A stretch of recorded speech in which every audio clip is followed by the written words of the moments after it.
It's a black man Sunday.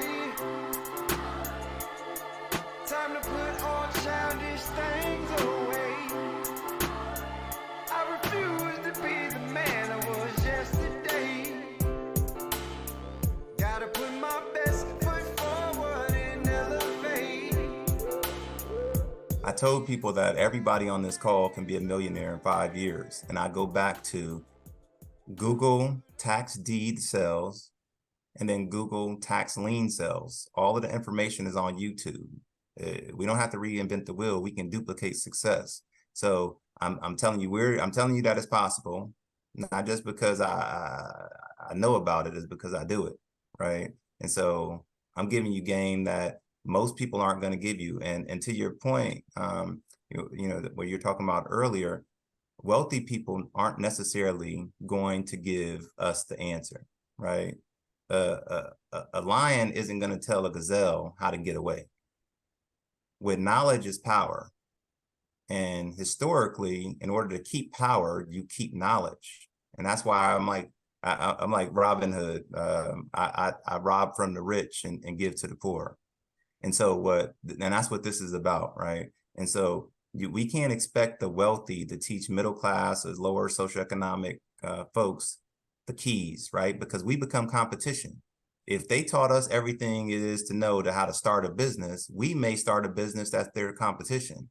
And because this is Black Men Sunday, if our business is targeting Black folks, right?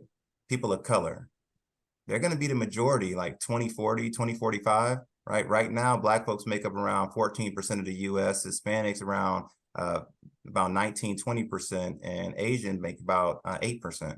If wealthy gave all of those folks the information, the majority, who are mainly white, may not be the powerhouse that they are now, right? Because we may become competition. So I think it's imperative that we share this knowledge amongst each other.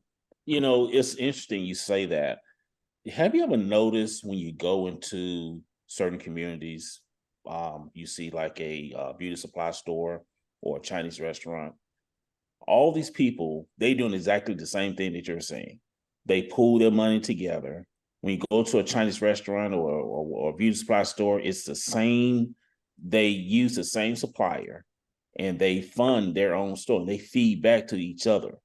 You know, you go to, I mean, the menus all look the same. The tables look the same. Everything is identical. And it's amazing how they're able to come together and be able to work on their, you know, being financially secure. But we as a people, we don't do that. We'd like to, you know, try to tear each other down and look down on someone when they're trying to do well. So, you know, sometimes you just have to kind of look and watch how other cultures do their thing to learn, the best way of strategizing in order to, build wealth in your community.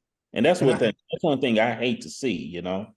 Yeah, I'll bring it back to like the African Babylonian days and Mansa Musa and things like Black folks. If you look at Egypt, that's Africa, right? Egypt isn't just a country, that's in Africa. There's a lot of wealth still in Africa. There was advanced civilizations, like a lot of mathematics and science came from Africa, right? And we know that because of slavery and all of these different things, power has shifted, right? It wasn't that we didn't know this information. It was that information was taken away and withheld, right? And so I do think that there's a resurgence of getting this information back and trying to level the wealth gap, right?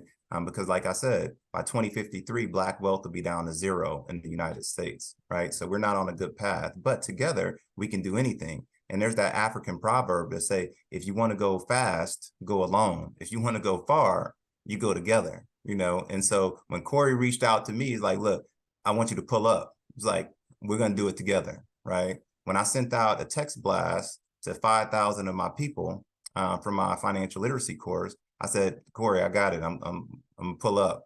Everybody isn't, willing to get the information and receive it. Sometimes you're going to be on a different page at a different time, right? But on this call, I invited via text over 5,000 people. There's only going to be, everybody can't be a CEO, but can the CEOs get together? And can the CEOs find a good team around them in order to create change in the community. And I think we only need a couple leaders, right? If I can educate, like I said, 20,000 from my bedroom with my wife's help, we can do anything, right? We just need to find the people on our frequency and wavelength. And so don't go out there and try to find somebody that's not on the same page and same book. Figure out people that's on the same frequency, same wavelength, going in the same direction, but also that has strengths and skills and capabilities that you don't have. And so, like, I don't know how to do podcasts, but I can go to Corie, right? Corie can teach me something in about 30 minutes that may take me, 3 months or maybe even 3 years to figure out. And some of the stuff that I just told you, and like I only explained it in a couple minutes around tax deeds and tax liens, it may have taken you like 20 years to even know that existed, right? So how can we duplicate success and not reinvent the wheel, come together as one, because we're powerful together? We just need to understand, like, we're expending all of our energy trying to bring everybody up. There's a saying that even though the trees and the grass come from the same place, they're not on the same level, right? You can come from the same neighborhood, the same city, the same ethnic group, but everybody's not going to have that zero mindset. And zero mindset is something that I coined, where just like, I'm giving myself zero excuses. I'm only coming solution based. It is like zero problems. Like, find a problem and think of 10 solutions. Like, when you get around those kind of people, the Cories of the world, the Erics of the world, the Callies of the world, you guys are going to be like unstoppable, and so that's the only reason that we've been able to do everything that we've done. Shout out to T.I. I was just hanging out with him at the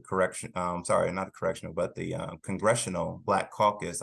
Cool Kids sponsored one of the receptions that he actually performed at, met a bunch of senators and legislators. This is what we need to do in order to come together, Could Dr. Phillip go a little deeper in how to utilize the credit cards for purchasing real estate? I mean, people speak about it and they make it seem so easy, but no one really gives the direct, play for it. Yeah, so this is the thing. So you have personal credit cards, or you can get business credit as well. And so one of those master classes, we teach you how to get business credit, right? So let's just say you have $20,000 balance on your personal, and maybe your business credit you have 20 or 30,000. Now, with tax deed sales, particularly, you can, and even let's go tax liens, right? If your credit card is charging you 18%, but you're in a state where they're going to give you, for a tax lien, 25% rate of return, you can take money off of your credit card, and there's websites that allow you to do that. They take usually like a 3% fee. They'll let you take that whole $20,000 off of your credit card. They'll charge you 3%. The crazy thing, and I know people who do this, that they actually, it looks like a retail transaction. So you actually get points in the process.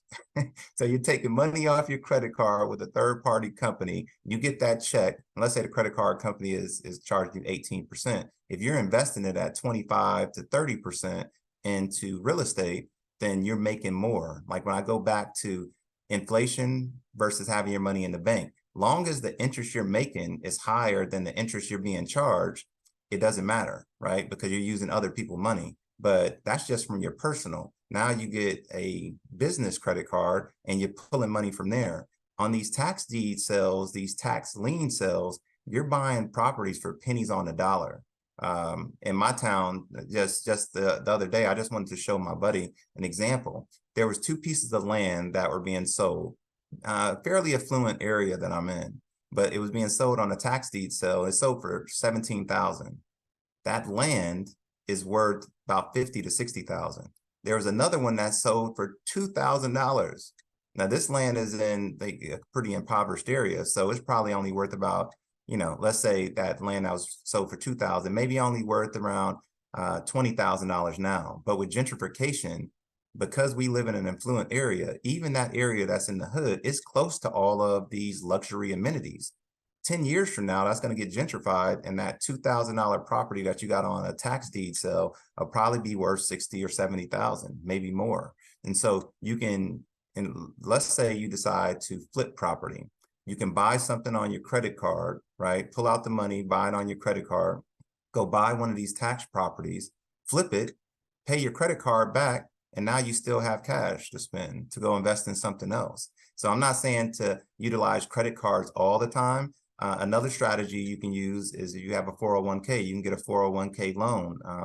Right about now, I think it's probably 8 to 9% interest that they charge you to get a 401k loan. Now, this is not a taxable event. So this is not something that I'll call it that you'll have to pay taxes on later because it's a loan, right? If you cash out of your 401k, it's a taxable event, but getting a 401k loan is not, right? So let's say you said, okay, I want to pull some of my 401k money, right? I got 20,000 that they'll give me for a 401k loan, and I want to go buy some of these tax deed properties or some of these tax lien properties. Well, you go flip it, right? Pay your 401k back. Now you still have the cash. Or you just decide, like, I'm just going to use that money and keep flipping it. I don't want to pay the 401k loan back because they're only charging me 9% interest, and I'm out here making 100%. 200% on my money. So it just depends on how you want to do it. So hope that answered the question, but look at how you can utilize other people's money, and that's how the wealthy do it. That's why they don't pay down their property. They just keep pulling money out of it like it's a bank and then go buying other assets. Right. Thank you. Thank you. Yeah, I've used my 401 for investments, but it's just always that I think where I get stuck is pulling it off the credit card. Just use an example of just buying the land, right? So I'm buying the land, but I'm not getting income off that land coming in. So now I'm paying that credit card back with what? That's Yeah. where I get a little. Yeah, and that's a great question. I can tell you that we bought some land earlier in the year for 13,000 in Florida. We sold the land, I think 4 months later for 60,000. And so, it's like, so you may have, but if you hold something for less than a year, you're gonna have to pay more taxes on it. If you hold it for longer than a year, it's less taxes. But we flipped it because we had another property. So we basically bought something for around 13,000, flipped it for 60,000, and then we went and bought with that 60,000 and some other assets. We went and bought another property cash. So there's different ways you can do it, right? But when you're buying property at such a depressed value, real estate is crazy, and not a lot of people know about tax deeds and tax liens. So when you can buy a piece of real estate for pennies on a dollar, you can easily flip it, right? And it's just like all of the information is online, right? You can do quick claim deeds. You can do a whole host of different things in order to sell the property. We actually bought this land. The only thing we did, and we never actually went to go see the land, by the way. We did our research online. We looked at all of the tax records. We did a Google Street View, so we knew the neighborhood. We did a satellite view of the neighborhood. And there's different things which you call doing your due diligence. We did our due diligence, and we knew that we were going to go up to $20,000 on this land because we knew the land was worth 60, right? Just so happens that we outbidded everybody and it was only 13,000. Well, but we did our homework before we bought that land because we knew there were active pieces of property that were selling for 50 to 60,000 with the same dimensions blocks away. But most people don't know that they can buy real estate through tax deeds and tax liens, right? So the fact that you bought it at 13,000 doesn't mean anything. It's still worth 60,000, So when you do your homework, you'll factor in all of those things, and then hopefully you won't, if you decide to buy it and flip it, you won't have that property for too long. So you can pay back your 401k, you can pay back your credit cards and things like that. So lots of different strategies out there, but part of it is just knowing your comparable market analysis. And I would say that the people that everybody on this call should have on speed dial, you are like these 5 people. Your wealth to be determined by these 5 people, right? You need a realtor, you need an accountant, you need a certified public advisor or a certified financial planner. You need an estate planning attorney, and you need somebody that, like, maybe even a business lawyer that can get you, all of the different things that you need to do to protect yourself. Those are the people that we should have on our team, right? And so you'll have your phone a friend group. There's a book called What would the Rockefellers do? And shout out to my buddy in Atlanta. He's a certified financial advisor, Sean. He's the one who gave me the game. He said, "Go read this book. It'll explain you the game. It'll teach you about all these things about what the Rockefellers did versus what the Vanderbilts did." And in that book, it talked about surrounding yourself with these people and how you can protect your wealth for generations. And the Vanderbilts didn't do that, and that's why they're broke. And the Rockefellers still have, hundreds of billions of dollars, probably trillions at this point. And someone just recommended that book literally on Thursday. So that must be a hot one. Yeah, so I two books that are a must read is that one, What Would the Rockefellers Do? And another book called The Power of Zero. The Power of Zero tells you about some tax strategies. I briefly mentioned it about how you can pay zero taxes. Like the majority of people are going to be paying taxes once they cash out their 401k. There are ways you can be in a zero tax bracket when you're in retirement, and that's with a Roth IRA, because you already paid taxes on it, a Roth 401k, because you already paid taxes on it, or a whole life insurance where you're pulling money out. And so when you pull money out of a life insurance policy, that's not a taxable event. And so those are three things that the wealthy use so that they don't pay taxes. And like, once you know about it, like I gave it to you, I gave you the spoiler, but those three vehicles allow you not to pay any taxes once you're in retirement. But if you think that a traditional 401k is the way to go and you're not investing into a Roth 401k, which has no taxes when you take it out, you don't have the full picture. And so like having people around you with the knowledge, they'll give you the game. And then with that game, you can create change. Michael Thompson from Talladega, Alabama. Corie, I want to thank you for creating this platform. I think it's wonderful for the outlet of information that you're bringing to the community. And I want to thank Eric Player for inviting me to this particular forum. Dr. Marlon, Dr. Fuller, one of the things that, as you've been talking and been explaining things, one of the things that comes to mind as the previous questions was asked was centered around credit and how to leverage credit. And you mentioned about business and credit cards. And also you spoke about, tax liens and how to acquire different assets or properties.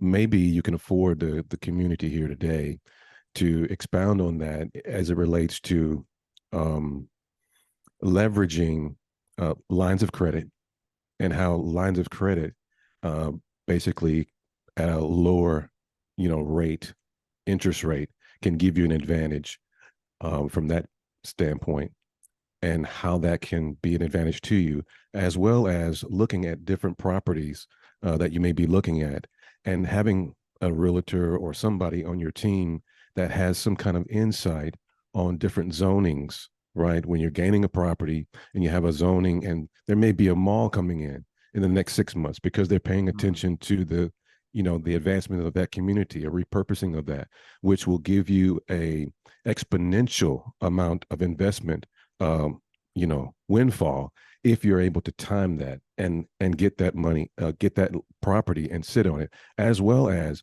acquiring properties. And maybe not necessarily if you have a tenancy or a structure on that property, that it affords you more value in going into a bank to get more lines of credit, rather than it be if it's just a plain slate of field, because you're showing purpose and utilization. And I'll leave it at that, and maybe that'll give a lot of things for you to be able to afford the community on as far as strategies. Thank you. Yeah, Mr. Thomas, thank you for that. And so you mentioned a couple of different things. I'll talk about the lines of credit, right? Is if you get a home equity line of credit on your house, it's going to be at a very cheaper interest rate than a credit card, right? And so I know not everybody owns real estate, but let's say if you did own real estate, your home equity line of credit, a few years ago would have been more like 4 or 5%. Now it may be 7 to 9% for a home equity line of credit, but it's still much cheaper than using a credit card, which is charging you in some cases 30% nowadays, maybe a little bit higher. Going with the 401k loan at 7 to 9%. I don't know the exact rates that are right now, but I think it's around 8 or 9%. Much cheaper than utilizing a credit card, right? So where can you get money, other people's money, and acquire it at a lower interest rate is always going to be primary. But for those who don't have a 401k, those who don't own property, I would say, you know, look into a credit card. Look into your family, look into your circle. Do you have people around you that'll give you a loan, an agreement? Do you have a uncle, a business owner, an aunt, a grandparent, somebody that can give you a loan? Or can you pool your efforts? We talked earlier about, you know, everybody coming together. It takes a village. Is there a group of friends that you have that each one of you contribute $2,000? You know, 5 of you have 10,000 together, and you start buying some of these tax deed liens and some of these properties via that vehicle. I did like the thought where you said, you know, can you get loans on property? So the bank is going to give you something that has utilities and is up and running. Let's say if it's a rundown place in Indiana, it's only worth $20,000 because it has a hole in the roof but it's a house on the property. Because it's a house on the property, it has some kind of utilities. So it's going to have generally electrical, may or may not have water, so it may be well. It may or may not have public sewer, may have a septic on it. But because it has a lot of the infrastructure in place, you may be able to go to the bank and say, I bought this, you know, $15,000, and you know, they don't care how much you bought it for. They just know the value of it, right? Can you give me a loan or equity line of credit or a rehab? And there's all kind of rehabs you can do. There's even rehabs like a 203B loan that you can get to convert a single family into a duplex, or a duplex into a triplex. I think it goes up to, you can make a fourplex out of it. There's loans out there that they'll give you in order to rehab properties. And then I think your last point is just about just being able to hold on to land. So, but besides that team that I talked about, who you should have around you, and you mentioned like a realtor, right? Realtors generally know what's going on. You need to be researching what the plans, what's the master plan developments and things like that. So the town zoning and planning office are some folks that you may want to have on your team, or you may need to do Google alerts to get you the up to date as to what's happening in a particular county that you're looking at. But you follow the money. If a big development, or somebody's going to spend $200,000 to create a condo complex in that area, if somebody's spending $200 million for a condo complex, if they're putting that money there, that may be some place that you should look at too, right? Because all of those places, you know, those, let's say it's a huge complex, they're going to need supermarkets, resources, they're going to need services. So you're going to start seeing grocery stores, gas stations, schools, and all of that stuff. Once they get the infrastructure there, then people are followers. They're like, okay, you know, somebody has to do it. Like, I'm in Orlando, Florida. This was nothing out here but land before Walt Disney bought up thousands of acres of land. So the reason that people are here now is because one person saw a vision. Now, these investors, these big groups, they see the vision. They did the homework, right? When you see them putting money somewhere, but it's because they know 10, 15, 20 years from now, maybe it's a Orlando of the 1950s, right? But they see the vision of how Orlando can be in 2023, right? He bought his land for pennies on the dollar back then, right? Because nobody saw the vision. But now everybody came on board. Now all the companies and everything else came with them, right? The same thing is just like, do your homework, figure out where the money is going, and then you just follow it. But if somebody's investing tens of millions, hundreds of millions, even billions into an area, you have to start thinking like, they probably know more than I do. So maybe I need to go ahead and scoop up some of these tax deed sales and tax lien sales in that same proximity, in a 5 or 10 minute radius of that location, because it's eventually going to expand. Where real estate isn't going down. If you look at long term, it's not going down. And people want to be close to their jobs, activities, restaurants, good school systems, and they don't want to travel anymore, right? And so people are willing to spend more. The days of gentrification are like, every place is gentrifying. The wealthy and middle class do not want to travel an hour or two to get to work. So the hood in 50 years, name a hood, if it's by resources, jobs, airports, those types of things, it will not be the hood in 50 years. So don't look at a property now and say, I wouldn't live there. You don't have to live there. Somebody has to live there. You can do like this gentleman said and just hold it, right? Do not sell. Never sell a piece of real estate unless it's to buy more real estate, right? And to double up and things like that. But for the most part, I say don't sell. I only sold, I named the property I sold. I only sold that property so I can get out of land and buy a condo cash, something that's going to produce income on a monthly basis. That's the only reason I sold that property, right? Because I was using one thing to buy something else. So, but thanks for your points, Mr. Thomas, because they're spot on. Awesome response. Can you talk about health and how it equates to wealth? Oh yeah, that's one of the things, and it's on my album. Health is wealth because time's your greatest asset. That's one of the last lines on my album from the first album.